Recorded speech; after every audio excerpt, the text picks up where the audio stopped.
안녕하세요, 여러분. 지난 시간에 정물 사진 촬영을 위한 아이디어를 살펴보았는데 카메라 각도와 초점, 피사계 심도에 대해 마저 설명하도록 할게요. 조명만큼이나 정물 사진의 분위기를 바꾸는 중요한 요소가 바로 카메라 각도예요. 화면의 사진을 보시면 카메라를 든 여성이 물건이 놓인 테이블 앞에서 물건을 내려다보며 촬영하고 있네요. 이처럼 위에서 내려다보는 시선은 피사체를 한눈에 보여주고 정리된 느낌을 줄 수 있어요. 반대로 카메라를 낮은 곳에서 위로 올려다보게 되면 같은 사물이라도 더 크고 웅장하게 보일 수 있어요. 그러므로 정물 사진을 찍을 때에는 카메라를 손에 들고 움직여 보거나 안정된 각도를 위해서는 삼각대를 이용하여 찍을 수 있어요. 삼각대를 쓰면 흔들림 없는 선명한 결과물을 얻을 수 있고 손으로 들고 찍게 되면 즉흥적이고 창의적인 각도를 더 쉽게 찾아낼 수 있어요. 만약 손에 들고 촬영할 때에는 카메라가 흔들리지 않도록 셔터 스피드를 빠르게 설정하는 것이 중요해요. 정물 사진에서 또 중요한 요소는 초점과 피사계 심도예요. 초점은 사진에서 어디에 시선을 집중시킬지를 결정하는 것이고, 피사계 심도는 그 초점 주변이 얼마나 선명하게 보이는지를 결정해요. 화면의 복숭아 사진은 앞쪽 하나는 선명하게 보이지만 나머지는 약간 윤곽이 흐리게 보이네요. 만약 모든 복숭아에 똑같이 초점을 맞추면 전체가 고르게 보이면서 안정적이고 사실적인 느낌을 주겠지만, 한 개의 복숭아에 초점을 맞추게 되면 보는 사람으로 하여금 자연스럽게 시선을 한 점으로 모이게 하면서 훨씬 드라마틱하고 인상적인 사진이 돼요. 이처럼 전체 프레임에 초점을 맞출 것인지 아니면 특정 부분에만 집중할 것인지는 사진의 메시지를 크게 바꿀 수 있어요. 상품 광고 사진에서 제품의 로고 부분에만 초점을 맞추어 강조할 수 있고, 음식 사진에서는 특정 재료의 질감을 선명하게 보여주어 식감을 자극하기도 해요. 피사계 심도를 조절하는 방법은 앞에서 설명드린 대로 조리개를 열어 심도를 얕게 하면 배경이 부드럽게 흐려져 피사체가 돋보인다고 했어요. 초점과 심도는 단순히 사진을 선명하게 찍는다의 문제가 아니라 시선을 어디로 이끌고 어떤 분위기를 만들어낼지를 결정하는 중요한 장치가 돼요. 이제까지 정물 사진을 촬영할 때 고려해야 할 5가지 핵심 요소인 구도, 재질, 조명, 각도, 심도를 하나로 종합해 볼게요. 먼저 구도는 사진의 뼈대이자 기본 설계도로 사물을 어떤 위치에 두고 여백을 얼마나 둘지, 시선이 어떻게 흐를지를 결정하는 것이에요. 같은 피사체라도 배치에 따라 단순한 기록이 될 수도, 예술적인 이미지가 될 수도 있다고 했어요. 그 위에 재질이 더해지면 사진의 촉감이 살아나게 돼요. 유리나 금속, 나무, 천과 같은 다양한 소재가 빛을 받으며 서로 다른 대비와 질감을 보여주게 되는데, 이 재질의 차이를 어떻게 조합하느냐에 따라 사진의 깊이가 달라져요. 다음으로 조명은 전체적인 분위기를 만들어주는 효과가 있어요. 자연광은 시간에 따라 색감과 강도가 변하며 인공광은 의도적으로 분위기를 조절할 수 있어요. 같은 피사체라도 빛의 방향과 세기를 달리하면 따뜻한 장면이 되거나 차갑고 긴장감 있는 장면이 될 수도 있어요. 카메라의 각도는 보는 사람의 시선을 조정하게 되는데 위에서 내려다보면 정리된 느낌을, 아이 레벨에서는 공감을, 아래에서 올려다보면 힘과 존재감을 강조할 수 있어요. 카메라 위치 하나가 피사체의 성격을 완전히 바꿔버리는 거죠. 마지막으로 심도와 초점은 시선을 집중시키는 장치로 얕은 심도로 배경을 흐리게 하면 주제가 강하게 부각되고 깊은 심도로 전체를 선명히 담으면 맥락과 이야기가 함께 전달돼요. 정리하자면 정물 사진은 단순히 사물을 찍는 행위가 아니라 구도로 틀을 세우고 재질로 차이를 만들고 조명으로 분위기를 더하고 각도로 시선을 유도하며 심도로 메시지를 완성하는 과정이에요. 이 5가지가 균형 있게 어우러질 때 한 장의 정물 사진은 단순한 기록을 넘어 감정을 전하고 이야기를 담아내는 작품이 돼요. 지금까지 정물 사진 촬영을 위한 아이디어들을 살펴보았는데 아무리 잘 찍은 사진이라도 실제로 눈으로 본 모습만큼 완벽하게 담아내기가 쉽지 않을 거예요. 빛의 세기나 주변 색의 반사 혹은 카메라 센서의 한계 때문에 실제보다 어둡거나 색이 다르게 표현되는 경우가 많은데 이러한 결과물을 한 단계 끌어올리는 과정이 사진 보정이에요. 사진 보정은 단순히 잘못된 부분을 고치는 과정이 아니라 촬영할 때 의도했던 메시지를 더욱 분명하게 전달하고 사진의 완성도를 높이는 과정이라고 할 수 있어요. 자, 그럼 지금부터 사진 보정에 대해 알아볼게요. 화면의 사진을 보시면 왼쪽과 오른쪽의 사진이 같은 사진이지만 전혀 다른 느낌을 주고 있네요. 왼쪽의 사진은 원본 사진으로 색감이 전체적으로 어둡고 다소 밋밋해 보여 보는 사람이 매력적으로 느끼기에는 어려워 보여요. 반면에 오른쪽의 사진은 파란 하늘과 청색과 붉은색의 정자, 그리고 나무와 연못의 색감까지 생동감 있게 보이도록 보정된 사진이에요.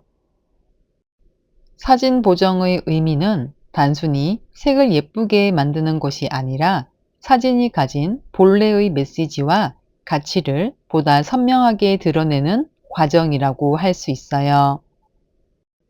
사진 보정이 필요한 이유는 촬영 시 노출이나 색감이 부족할 때 보정을 통해 이를 보완하는 기술적 보완이 있으며 실제보다 더 아름답고 균형 잡힌 이미지를 만드는 미적 완성도를 높이는 데에도 필요해요.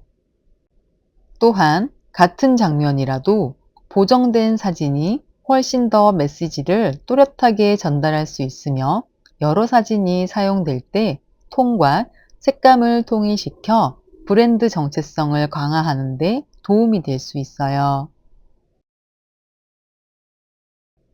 이제 사진 보정의 첫 번째 필요성인 기술적 보완에 대해 살펴볼게요.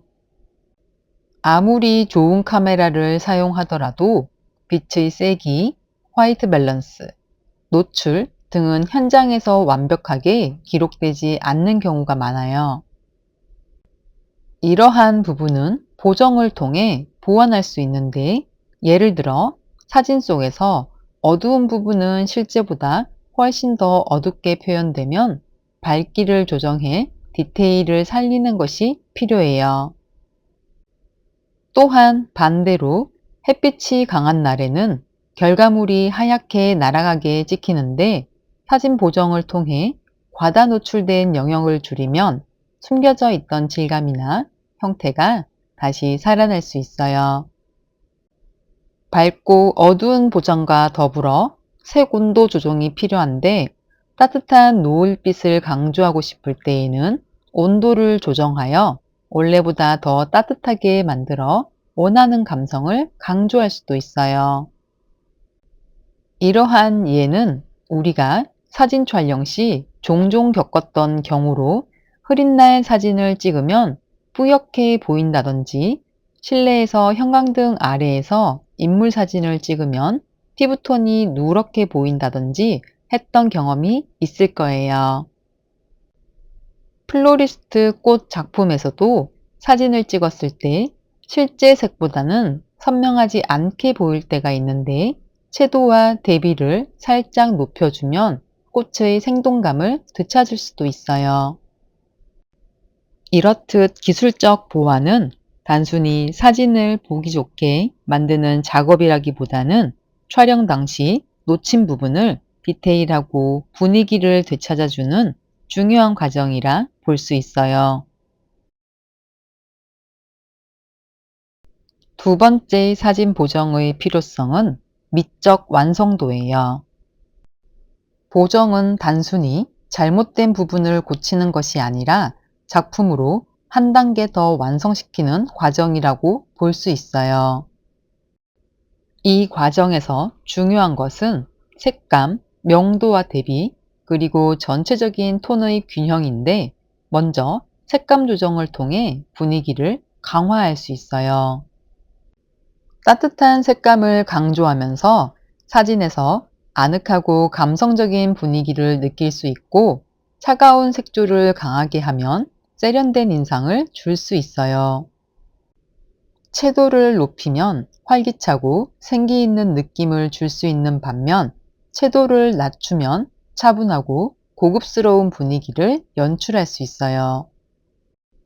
명도와 대비를 통해 피사체의 입체감을 살릴 수 있는데 인물 사진에서 얼굴의 윤곽이 평면적으로 보인다면 대비를 높여 선명하게 만들 수 있어요. 그러나 꽃이나 풍경 사진은 대비를 줄여 부드럽게 표현하면 한층 더 감성적인 결과물이 나오기도 해요. 특정 색만 지나치게 튀어나와 전체적인 조화가 무너지는 경우가 있다면 톤의 균형을 통해 작품을 안정적으로 만들 수 있어요. 사진 보정의 필요성 중 세 번째, 전달력 강화에 대해 알아볼게요. 사진은 계속 말해왔듯이 단순한 기록을 넘어 메시지를 담는 중요한 매체예요.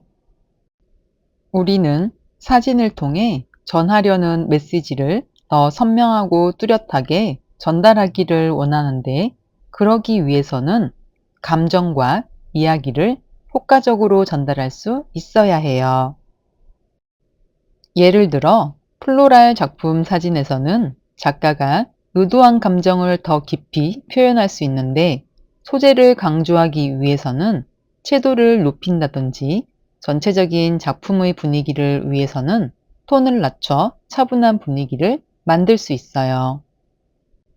저는 보통 플로랄 상품형 디자인 촬영 시에는 약간 밝은 이미지를 주어 대중성을 높이려 하고 플로리스트 조형 작품을 촬영할 때에는 어둡게 표현해 명암을 주어 작품의 무게감을 전달하려고 해요. 마지막으로 사진 보정이 필요한 이유는 일관성과 브랜드 이미지를 유지하기 위해서예요. 우리가 보여주는 시각 자료는 곧 우리의 얼굴이고 그 일관된 인상이 바로 신뢰와 전문성으로 이어지기 때문이에요. 예를 들어 같은 톤과 무드를 유지하여 포트폴리오를 제작한다면 서로 다른 시기에 촬영한 사진들도 하나의 시리즈처럼 보일 수 있지만 일관된 톤을 유지하지 않는다면 보는 사람으로 하여금 산만한 느낌을 줄 수 있어요. 여러분들이 블로그나 SNS에 사진을 업로드할 때도 마찬가지로 어떤 사진은 따뜻한 색감으로, 어떤 사진은 차가운 색감으로 즉흥적으로 사진을 올리게 되면 전체 피드가 산만해 보이게 될 수 있어요. 일정한 톤을 유지하면 한눈에 봐도 전문적인 브랜드의 계정처럼 보이고 보는 사람에게 안정적인 시각 경험을 제공하게 돼요. 이렇게 통일된 스타일로 보정하면 한 장 한 장의 사진이 하나의 브랜드 스토리처럼 전달하는 효과가 있어 자신의 정체성을 확실히 보여줄 수 있어요.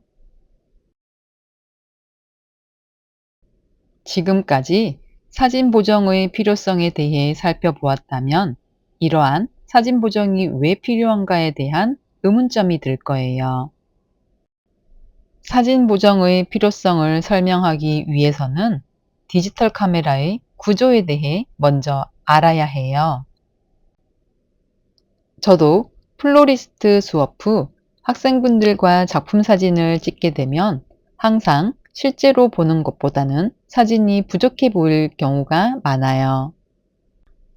왜냐하면 우리의 눈은 끊임없이 빛을 받아들여 자동으로 초점을 조절하고 색과 밝기를 보완하는 능력이 있지만 카메라는 사람의 눈만큼 정교하게 결과물을 담아내지 못해요.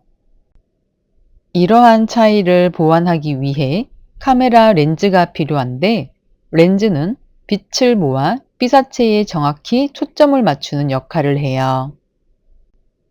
그 다음엔 일정한 시간 동안 빛을 받아들이고 끊어내는 셔터가 필요한데 셔터는 일정 시간 동안 빛이 들어오는 양을 조절하는 장치로 눈의 깜빡임과 비슷한 원리예요.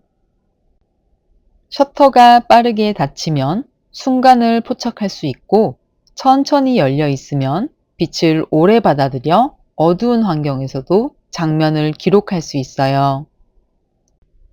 그런 다음 이러한 신호를 받아들여 데이터로 변환하는 센서가 필요한데 빛의 강도와 색을 전자데이터로 바꿔 저장하는 역할이에요.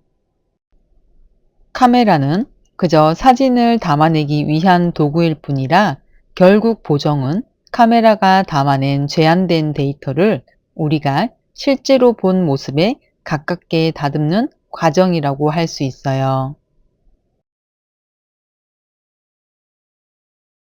지난 시간에 DSLR과 미러리스의 차이점에 대해 설명했는데 그림을 보며 한 번 더 자세히 살펴볼게요. 왼쪽의 SLR, 즉 이란 리플렉스 카메라의 구조를 보면 렌즈를 통과한 빛은 카메라 내부에서 반사경과 펜타프리즘을 거쳐 굴절돼요. 그리고 촬영자는 뷰파인더를 통해 눈으로 직접 피사체를 확인하게 되는데 내가 보는 장면이 반사경을 통해 그대로 전달되는 방식이라 뷰파인더를 통해 본 장면과 실제 결과물이 거의 동일하게 찍혀요. 이러한 구조 때문에 DSLR은 크고 무거운 단점이 있어요. 반면에 미러리스는 거울이 없는 구조로 빛은 렌즈를 통과하자마자 바로 이미지 센서에 도달하고 그 정보가 LCD 화면이나 전자식 뷰파인더로 실시간 표시돼요. 미러리스는 기계적인 반사 장치가 필요 없어 카메라의 두께가 얇고 무게가 훨씬 가볍지만 전자식 화면을 거쳐 확인하기 때문에 상황에 따라 약간의 지연이나 배터리 소모가 크다는 단점이 있어요. SLR과 미러리스의 가장 큰 차이는 빛을 확인하는 방식과 그에 따른 무게, 크기, 편의성이라고 할 수 있는데 어떤 카메라를 선택하느냐는 촬영 목적과 상황에 따라 달라질 수 있어요. 카메라 구조에 이어 실제로 카메라 버튼을 눌렀을 때 카메라 안에서 어떤 일이 일어나는지 과정을 구체적으로 살펴볼게요. 촬영자가 촬영 버튼을 누르면 가장 먼저 반사경이 위로 들어 올려지고 뷰파인더로 피사체를 보던 빛의 경로가 차단돼요. 이때 셔터막이 열리면서 렌즈를 통과한 빛이 이미지 센서 CCD에 도달하게 되는데, 이 센서는 필름을 대신하는 디지털 화폭이라 할 수 있어요. 빛의 강도와 색을 전기 신호로 바꾸어 기록하는 과정이 사진이 디지털 데이터로 변환되는 핵심이에요. 설정한 노출 시간이 지나면 셔터막은 다시 닫히고 반사경은 제자리로 돌아가 빛이 차단되면서 한 장의 사진이 촬영돼요. 버튼을 누르는 짧은 순간 동안 카메라 안에서는 빛을 받아들이고 기록하고 차단하는 일련의 흐름이 아주 빠르게 일어나는 것이에요. 이제 실제 사진에서 보정이 어떤 효과를 만들어내는지 살펴볼게요. 왼쪽 사진은 원본 사진으로 동굴의 어두운 실루엣 속에서 인물의 모습이 드러나고 하늘은 단순한 푸른빛으로 표현되어 있어요. 원본만 보더라도 충분히 인상적이지만 오른쪽의 사진처럼 보정을 거치면 사진의 분위기는 전혀 다른 이야기를 전달할 수 있게 돼요. 오른쪽의 첫 번째 사진은 하늘을 노을빛으로 따뜻하게 보정해 인물이 마치 하루를 마무리하고 고요히 서 있는 듯한 감성을 나타내네요. 두 번째 사진은 보랏빛과 푸른빛이 섞여 몽환적인 분위기를 나타내며 원본보다 훨씬 드라마틱한 느낌을 전달하고 있어요. 세 번째 사진은 은은한 별빛 같은 효과로 밤하늘의 깊이를 표현하여 신비로운 분위기를 내고, 마지막 사진은 분홍빛 하늘이 배경이 되어 로맨틱하고 서정적인 인상을 만들어내고 있네요. 이처럼 같은 원본이라도 색감과 톤을 어떻게 조정하느냐에 따라 사진은 전혀 다른 메시지를 담을 수 있어요. 보정을 통한 창조적 해석은 작가가 본 실제 장면을 개인의 해석과 감정을 더하는 과정으로 우리가 어떤 이야기를 담을지 선택할 수 있어요. 이제는 사진 보정의 구체적인 기법을 살펴볼게요. 보정에는 매우 다양한 방법이 있지만 크게 11가지의 스타일로 정리했어요. HDR 편집은 밝고 어두운 영역을 동시에 살려내어 풍경 사진에 사실감과 극적인 효과를 주는 방식이고, 레트로와 빈티지 보정은 의도적으로 색을 바르게 하거나 질감을 더해 오래된 사진 같은 분위기를 표현해요. 흑백 보정은 색을 제거함으로써 형태와 명암의 대비를 강조하여 피사체의 구조적인 아름다움이나 감정의 깊이를 극대화하고, 깨끗한 보정 스타일은 잡티를 최소화하고 색을 정갈하게 다듬어 제품이나 광고 사진에 많이 활용돼요. 매트 효과는 콘트라스트를 낮추어 은은한 안개 낀 듯한 느낌을 주고, 부드러운 보정 스타일은 자연광을 받은 듯 편안하고 따뜻한 인상을 주게 돼요. 조금 더 극적인 스타일로는 고대비 효과가 있는데, 빛과 그림자의 차이를 극적으로 만들어 드라마틱한 인상을 주며 여러 이미지를 한 장에 결합하는 콜라주 기법은 이야기를 시각적으로 확장하는 데 사용돼요. 영화 톤을 연상시키는 예술 효과나 크로스 프로세싱, 그리고 빛바랜 필름 효과 등은 사진을 단순한 기록물이 아닌 하나의 작품으로 만드는 효과가 있어요. 지금부터는 사진 보정의 기법을 예시 사진과 함께 자세히 알아볼게요.